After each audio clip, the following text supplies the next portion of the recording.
अब्दुल लतीफ़ साहब सर, आपसे इसी नुक्ते पर गुफ्तगू का आगाज़ कर लूँ कि क्यों एक ऐसा इंप्रेशन इतने नाजुक वक्त के ऊपर कि एक अगर एक इतनी सेंसिटिव चीज़ के ऊपर इत्तफाक़ राय पैदा करने की कोशिश है या इवन अपडेट करने की कोशिश है, जो पार्लियामेंट के मेंबर्स हैं उनको हर पार्टी के, आप लोग नहीं चाहते सर? क्यों इस तरह की मैसेजिंग करते हैं कि आप लोग नहीं चाहते कि कोई पॉजिटिविटी या बेहतरी हो सिचुएशन के अंदर?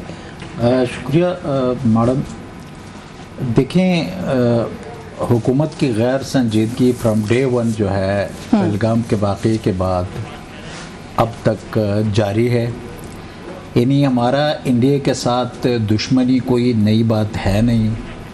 जब से पाकिस्तान बना है और टेंस सिचुएशन रहती है, और फिर जब इंडिया में जो हिंदुत्व जो फ़िलॉसफी है जब उसने टेक ओवर किया तो ऑब्वियसली इस वार मॉन्गरिंग में इसकी मैग्नीट्यूड में इजाफा ही हुआ है, उसमें कमी नहीं है।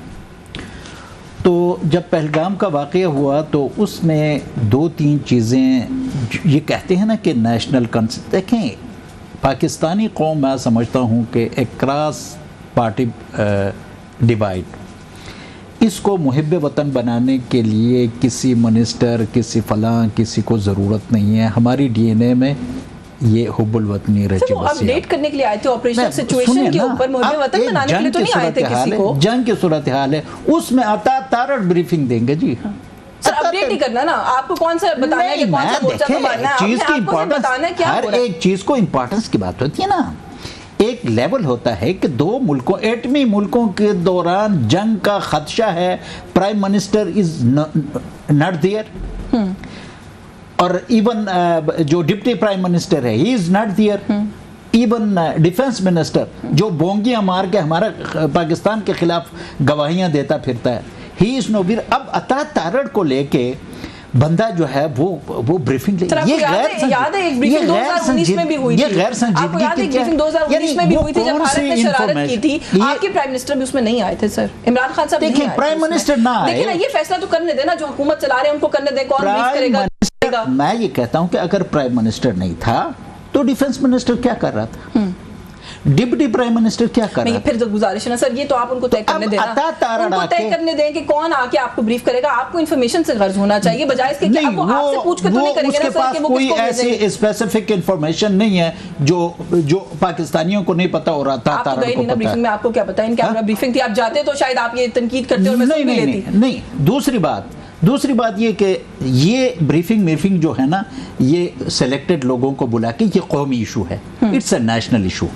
भाई ऑल पार्टीज मीटिंग की बात हुई थी, ऑल पार्टीज को बुलाए, उनको बुला के जो लोग पार्लियामेंट में रिप्रेजेंटेड हैं या नहीं है, लेकिन वो तमाम पॉलिटिकल पार्टीज, उन सबको बिठा के आप एक सीरियस वो करें, डिबेट करें और उनको बताएं कि भाई एक्चुअल ग्राउंड की सिचुएशन क्या है, हमें क्या करना है। मैं पूछती हूं, तो अब अता तारड़ के लेवल की तो बात नहीं है ना। इन पर है, तनकीद आप पर भी है। एक तो ये जो बात इन्होंने कही है, ये पीटीआई की तरफ से ही प्राइमरीली तनकीद आ रही है कि इदारे की तरफ से भी डीजी आईएसपीआर और इधर से इंफॉर्मेशन मिनिस्टर, तो ये कोई इंफॉर्मेशन रिलेटेड काम तो नहीं है, डिफेंस रिलेटेड मैटर्स हैं, जो सेंसिटिविटी है वो कंसर्न लोग बताते तो ज्यादा बेहतर होता। एक तो सर ये बात। दूसरी, अभी मौलाना फजल रहमान वगैरह ने वॉकआउट किया है पार्लियामेंट से, वो ये कहते हैं प्राइम मिनिस्टर क्यों नहीं है आते इतने सेंसिटिव इशू के ऊपर। फिर एक तनकीद ये भी हो रही है और कहा जा रहा है कि आप लोग गैर संजीदा है कि नवाज शरीफ साहब हेड है आपकी पार्टी के, कहाँ है? उनसे तो बल्कि किसी रिपोर्टर ने सवाल पूछने की कोशिश की, वो जवाब दिए बगैर चल दिए, जवाब भी नहीं दिया।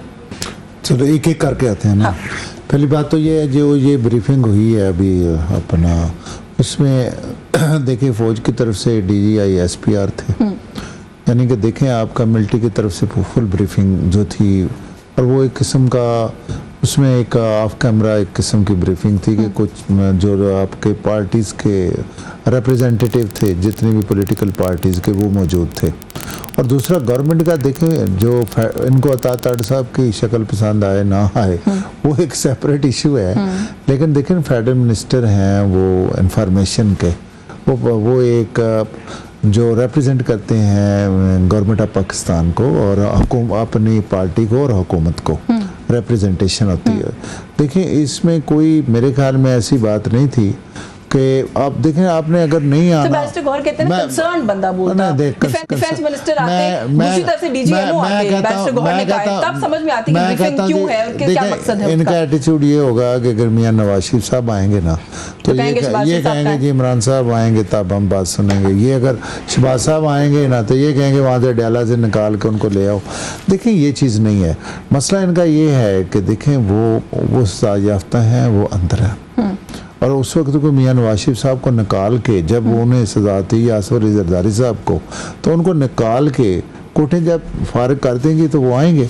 तो उस वक्त भी ये नहीं होता था कि वहाँ कोई इस किस्म के मामलात होते थे या असम्बली में उनको लेके आ जाते थे या वहाँ ब्रीफिंग में लेके वहाँ पे। ये तो देखना जंग तो इतनी गैर मामूली सूरत पहले हुई भी तो नहीं ना। नहीं मेरी बात, जंग हो या अमन हो, देखिए अभी मैं कौमी असम्बली से होके आ रहा हूँ, आप यकीन जाने अगर उमर अय्यूब साहब की अभी तकरीर सुन लें, देखिए वो पूछ रहे थे जी कि जी गोले आपने उधर दे दिए, गोले हमारे पास कम है।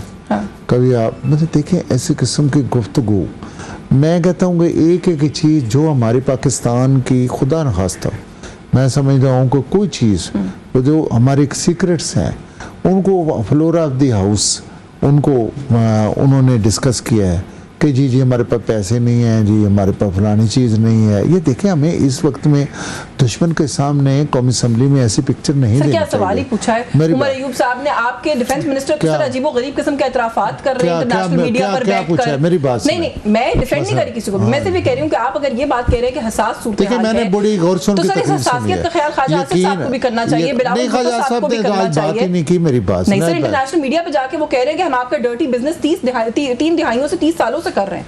ये वक्त है सर इस तरह की बातें करने का और ये कहने का जी कि हम तो आपका पार्ट एंड पार्सल थे। मैं कहता हूँ कोई भी हो, इस वक्त जो मुल्क को ज़रूरत है वो इत्तेहाद की ज़रूरत है, नंबर 1। मुल्क की सलामती पहले है ना, और देखिए अब मैशत भी पीछे चली गई। सबसे पहले मैं कहता हूँ, मैं तो बार बार यही बात कहता हूँ जिसमें भी हूँ, मैं कहता हूँ 2 चीज़ों पे इकट्ठे हो जाओ, बाकी जो मर्जी करो।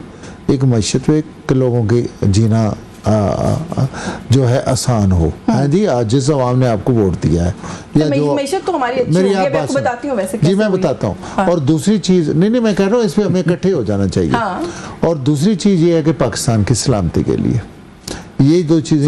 2-3 सवालों का जवाब नहीं दिया आप इधर उधर करके। नवाज शरीफ साहब क्यों नहीं बयान दे रहे इस सिचुएशन? देखिए नवाज शरीफ साहब सवाल पूछने पर भी नहीं देते जवाब। नहीं देखिए नवाज शरीफ साहब प्राइम मिनिस्टर दे रहे हैं कि नहीं दे रहे? प्राइम मिनिस्टर साहब वैसे ये लोग तो कह रहे हैं ना असेंबली में है ना किसी ब्रीफिंग में है, वो कहां है? दो प्रेस ब्रीफिंग्स हमारे सामने आई, वो तर्जुमानों ने की। देखिए मेरी बात, आप प्राइम मिनिस्टर साहब ने 1 मिनट मुझे देना, प्राइम मिनिस्टर साहब ने को गंडासा लेके थोड़ा बैठ जाना था। मेरी बयान तो देना, गंडासा तो कोई नहीं एक्सपेक्ट कर रहा, स्टेटमेंट में तो स्टेटमेंट मांग रही हूं। बयान दिए, फ्लोर ऑफ द हाउस पर आई, इतना सेंसिटिव सिचुएशन थी। देखिए आज पहला दिन है, वो आएंगे, क्यों नहीं आएंगे? वो आएंगे, फ्लोर ऑफ द हाउस भी आएंगे। इमरान खान साहब ने जेल से ट्वीट करा दी, उस ट्वीट को बड़ी पजीराई मिली है इंटरनेशनली। आपके प्राइम मिनिस्टर की आज हमने अपोजिशन को फुल मौका दिया है। मेरी बात सुने कि अपोजिशन ने बात की है, लीडर ऑफ द हाउस ने बात, अपना अपोजिशन ने बात की है। इसके बाद मियां साहब भी आएंगे, बिल्कुल आएंगे, क्यों नहीं आएंगे? आप क्यों ऐसा सोच रहे हैं कि वो नहीं आएंगे? अच्छा एक बात सर आपसे कि ये तनकीद अभी सर ने भी कहा है, उन्होंने कहा है कि आप लोगों से कोई भी सवाल करेंगे उसका जवाब एक ही होगा कि अडयाला से खान साहब को ले आए।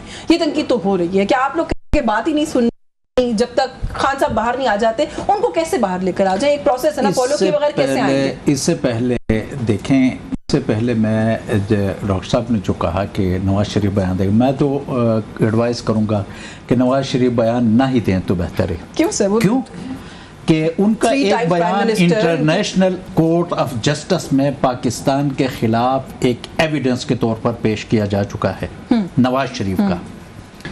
अब वजीर दिफा who is the most relevant person as far as defence of the country is concern after the prime minister, वो इंटरनेशनल मीडिया पे आके कहते हैं कि we have been doing this for 3 decades। Ex foreign minister Bilawal Bhutto साहब भी उसी बात को जाके रिएटरेट करते हैं फॉरेन मीडिया पे। तो मैं कहता हूं कि ये चुप ही रहूं तो बेहतर है।